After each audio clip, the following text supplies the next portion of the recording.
Hi, Sandy. Hi, it's Dave, and unfortunately, there is no Kirk today. He wasn't unable to join us due to being an idiot and breaking his computer. So that's why he's not here with us today. Don't know So what he he's done says. to it, but yeah, probably had a Kleenex tissue somewhere nearby. Not near He's gonna enough. kill me for that one. Right. I thought it'd be an interesting one for us to do today because we recently had the pleasure of obviously talking to Aaron Stainforth from My Dying Bride. Now, My Dying Bride is a band I think I've heard. Well, we've definitely heard one song. Was it Macabre something? Macabre Cabaret. That's the one we've done on this channel at some point. And also, wasn't there just a random one that I suggested, following on from the fact that I was asking or approaching Aaron, And what for was that one called? Did you guess? This is how good it stands out in my mind that we've done these. it was the one with the builder's lights. Oh, Illuminate. Builders Light one, yeah. Oh, I should know this stuff. It's, it's my video. It's the one I do asked remember to the do. video though. That's the Yeah. thing. I will remember the video. Boris Waltz. Oh, okay, there we go. Boris Waltz. Yes, that's the one we done. Well, With the blindfolded ladies dancing. that's it. That's the one. Well, I thought it was time we needed to go back there again, having done the interview, because Oh. I have struggled to find anything about My Dying Bride that I can personally get into. Nothing because I don't like them, but just because I haven't found anything to connect with. So we're going to do a review breakdown of one of their songs. I don't know if it's a good song. It could be an awful one, but hopefully Andy's going to tell me it's a good one to pick. No awful ones. And at the end of it, I'm going to hopefully get you to talk to me about the song, because we are going to do another video after this one, or a separate recording of another Doom band that I do like. And I'm just going to try and work out what it is about that band that I do like, and if I don't get into My Dying Bride, why? Because Okay. both Doom. So anyway, let's go check it out.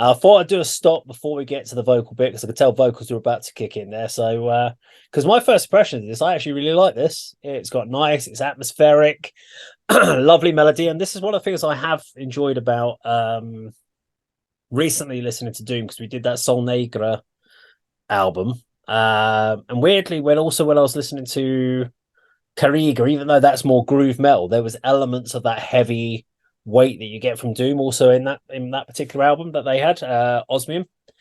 Uh, what I'm liking is it's the melody lines are just very simplistic. They're not overkill. It's not like they're trying to shred a solo over the beginning part, and they're just keeping it nice and simple. Everything seems to be intertwined, and I was trying to check out the drummer Jeff Singer and see if it was the drum kit that I borrowed for my Nothing Gained album. I can't quite remember if that was the one we nicked. I don't even know if Jeff knew that we nicked his drum kit, but we did. But yeah, what is this song? Do you know this one? I'm assuming. Yeah, it's Your Broken Shore, which was the sort of, I'm not sure you could call it the lead single, but it's certainly the first song that was released, I think, on the streaming platforms for the album, the most recent album, Ghost of Orion. Mm. You say about the nice melodies, that's sort of pretty standard. My Dying Bride, either single notes on the guitar, or in this case the violin as well, over sort of open chords, which is sort of typical My Dying Bride. And I've just noted down about the video as well. Now, this sort of image overlay, which they often use, and it harks back to the very first video, their first release, Symphonia, Yeah. which obviously was not made to the same standard as this video. It was sort of, I think, art students from the local college and people they knew kind of put some footage together to accompany that song. But it's the same sort of performance overlaid or underlaid, whatever the phrase is, with sort of background shots. I mean, that's sort of typical of what they use in their videos. Okay. No, I like the video so far, so yeah, let's keep going. I would say to people, if we haven't already cut it, we will be having to chop bits of the video up. Unfortunately, YouTube and copyright claims, it's always a pain. So I apologize in advance, but we are watching all of the video. From my deep silence, they feed the fire. So I'm gonna have to pause straight away because I've got a quick question for you, Andy. So he's obviously doing a dual harmony on the vocals here. Is that something that he does constantly, or is this something that he just does in parts? And does he do, obviously, how's he doing that live? Does he not do that live, and does he have someone else do it? How's this work? I think it's only a feature of this album, and it didn't go down well with all the fans and all the critics, but it was sort of highlighted that this album has got this dual vocals. I mean, I just listened to it and it sounds great. But yes, you picked out what isn't sort of known about the tracks from this album. There's not a sort of backing vocalist within the band, and I haven't heard songs from this album live, so I can't answer that question. Okay. But obviously, Aaron takes a certain approach on these songs as to how he sings it. Now, which avenue he takes, I don't know. It'd be interesting to perhaps, if we were to listen to a live track from the Ghost of Orion album, we can perhaps draw our own conclusions regarding that. I mean, there is a tool. There is a pedal called a vocal harmonizer that basically takes the vocal and harmonizes another layer on it. So in theory, live, you could do it, but it would sound almost like a sort of an electronic voice singing alongside you. It's not the best. It's more for dance music sort of thing, but I'm going to guess that he probably just sings it as is without any sort of backing. But okay, I'll carry on then. Building a gift from this broken life, forsaking it.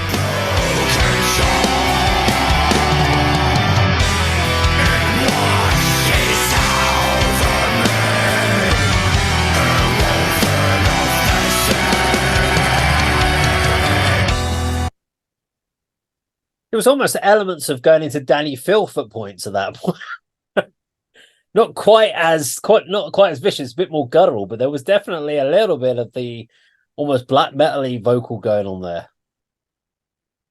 Maybe I'm wrong, but I don't.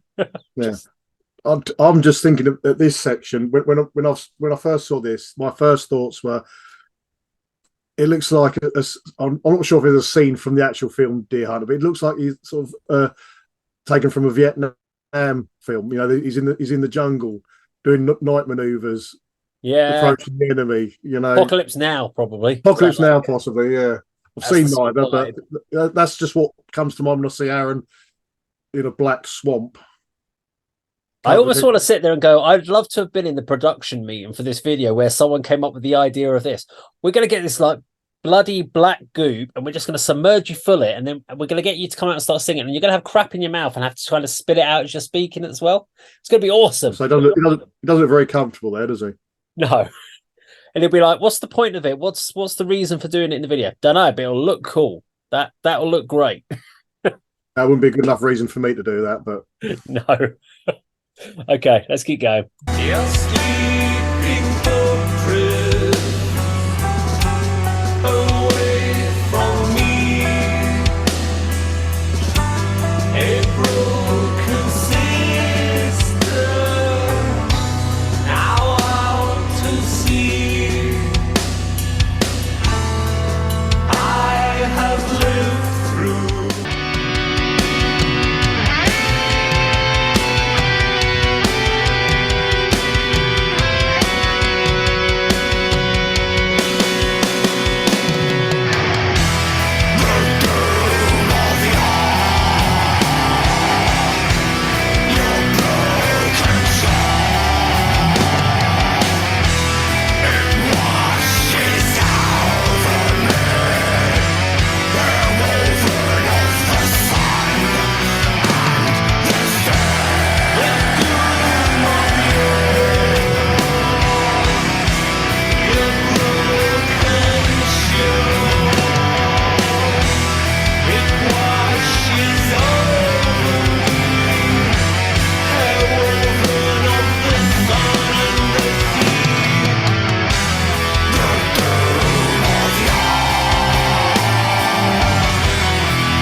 Okay. Now, normally I would throw this over to you first, but I'm actually going to go first so that you can kind of then commentary afterwards, if that's okay.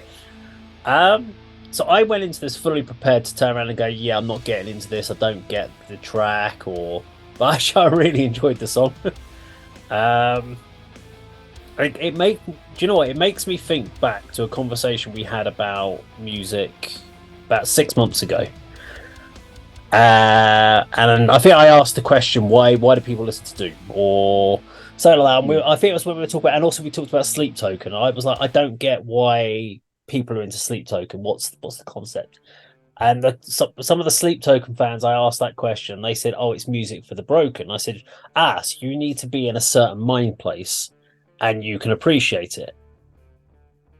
Weirdly, I've been getting more into Doom in the last sort of month or so, and I don't know if it's maybe my mindset with the amount of things I've got going on in my life and stuff means that I find that I'm enjoying that more, or because I'm not listening to as much happy-go-lucky music at the moment. I'm really not listening to hard rock or bouncy stuff. I just don't seem to be getting into any of the stuff that I'm getting the hard rock albums. I'm listening to them going, right, okay. Yeah, all right. But I'm listening to Doom going, oh, that's interesting, which is really weird for me, considering this would have been a part that wouldn't have been that a year ago. I wouldn't have got into that at all.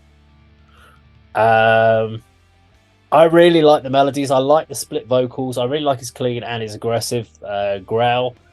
The use of cello and the violin, beautiful, and the piano parts. Thought the video was very good. Don't know what the story was, but visually it looked really good, and I'm sure if I then got the lyrics, I could be able to work that story out pretty easily from the lyric. I was just trying to vibe in on the whole thing, but yeah, the whole concept of what I was going to do today was, why don't I like this one and I like this other band, and now I can't really do that, but I did like this track. But is this quite a good representation of My Dying Bride? Because obviously they've got 13 or 14 albums. This is their most, well, not the most recent because they've just finished recording one, but this is their most recent release, and their first one was back 1990, give or take, was their first album. So that it's like 30 odd years since they've done it. So it's hard to give one song and say that's an honest representation. But where would this kind of sit? Would this be a kind of a fairly common sort of style? Yeah, I think so. I mean, you broke up a little bit on my end here, but did you say, is this a sort of good representation of My Dying Bride's material? Sort of, yeah. I was going to say, because obviously with 14 albums or so, it's a very difficult one to say one song is a representation. But would this kind of sit there like that? I mean, you know, I freely admit this isn't my favourite song, and it's not off my favourite album, but it's a very it is a representation song, a representative song of My Dying Bride's material. It's very accessible for this genre, I think, as well. It's a kind of track that you could introduce people who might be interested in the band to. It's certainly a good song to have as the lead single with an accompanying video. I mean, it has got all the classic elements. You know, violin features very heavily on almost all the album. Cello, not so much. That's sort of just like brought in, you know, for the odd appearance. You mentioned the vocals. That's something that's been a mainstay of Aaron's performance for many years and many albums. The sort of clean versus the harsh. But I thought, listening to that as a standalone track tonight, the harsh vocals were probably they were the most aggressive that he's ever done, to be honest. Okay. It's not the usual death metal growl that he does at the certain parts of the song, and then more often than not on the early material, it's sort of harsher, sort of raspier, almost like an angry delivery, rather than just the sort of the death metal growl that, you know, accompanies most of the songs, contrasting his fantastic clean vocals as well. Talking of clean and aggressive, the clean guitar in the verse, they often employ clean guitar. You know, there are some songs that are entirely clean guitar, but very rarely is it accompanied by the rest of the band. It's either just the guitar and the piano, or guitar on its own and the vocals. So that's an unusual element to this particular song. And then there's the sort of the mid-section interlude with the sort of distorted single note riff that is then accompanied by the violin. That again is very typical My Dying Bride, and an element that I really. I was going to ask you, Dave, can you follow the story elements of the video? Because I couldn't really. It's just sort of images of Aaron spending a lot of time in that swamp, sort of cowled figures with burning torches, but what the connection is with the lyrics, I can't really. Yeah, I could probably work out from the lyrics if I had them, but obviously with the fact that it's very ceremonial. The masks did have some form of representation. I think the burning noose on the tree is very symbolic. That has a very significant part. It's not just like, we'll string a noose up. The noose has got something, and the burning of that, which is i.e. the cancellation of that hanging. But with the title of Your Broken Shore, that apart from him being in some sort of dirty water, I can't really work that part of it out. So there's definitely a missing bit. If for instance, if we were to turn off the audio and just watch the video with the song title in that video, there's no way we'd guess what the song's about. But I think if we do take the lyrics in there and I broke the lyrics down, there probably would be a way of working it out. I mean, you produce and make music videos, and from what I know from the ones I've been involved in, and knowing you as you do and how you work with our bands, you ask them for ideas, and you and them create a story within that music video. Yeah, you film it as a story, intercut it with performance videos. Is there not a school of thought that some bands, not saying this particular song is like that, but just a collection of cool images where there is no story on? Let's have sometimes Aaron in a swamp, getting it in his mouth and singing and coming up with a torch, cowled figures walking around. There will be might be not any connection to any of that apart from this would look cool for a music video. Does that happen, do you think? That would be maybe occasionally, but not. There would always be some sort of tied element. The only time that you'd probably see that happen is if they were shooting the video somewhere and there was something like that nearby, and they were like, we've got to put it in the video because it's here. Yeah. That's the only reason that would happen. Normally, the fact that's on a sound stage like that would have been something, and it would have been planned with a particular reason. Now, it may be metaphorical rather than story, so it's meant to symbolize something within what Aaron's trying to put across. So that being submersed up to your neck and it being black, there will be a deeper meaning behind it, and it won't be obvious for why he's doing it, but there will be a deeper meaning for what that's meant to symbolize. But unfortunately, you'd need to kind of really break it down. I've seen that with some videos where guys get into so many layers below the obvious. The story is not what you're seeing. You have to break the video down. And it's great to do that, but sometimes you can be too clever for your own good in the videos, and people get disinterested because they just don't have a clue what's happening. Question for the next time we speak to him. Yes, we'll do that when we actually do the album. We'll review the album and get him to explain some stuff. But I think what was the other thing that stood in my head was Jeff Singer on drums. Knowing what he plays with Kill to This is such a difference in styles. Kill to This is so high octane, energy driven. Yeah. And then My Dying Bride here, and I'm like, okay, this is how. It's good to know that he's playing in a band that doesn't sound like his main band. And it does explain why Mark Minette, who's the guitarist from Kill to This, is also the producer for My Dying Bride's new album. Obviously, he plays with Jeff in Kill to This, so there you go. Anyway, if you like this video, please do like, share, subscribe, leave a comment down below, and we'll see you on another video sometime very soon. Take care.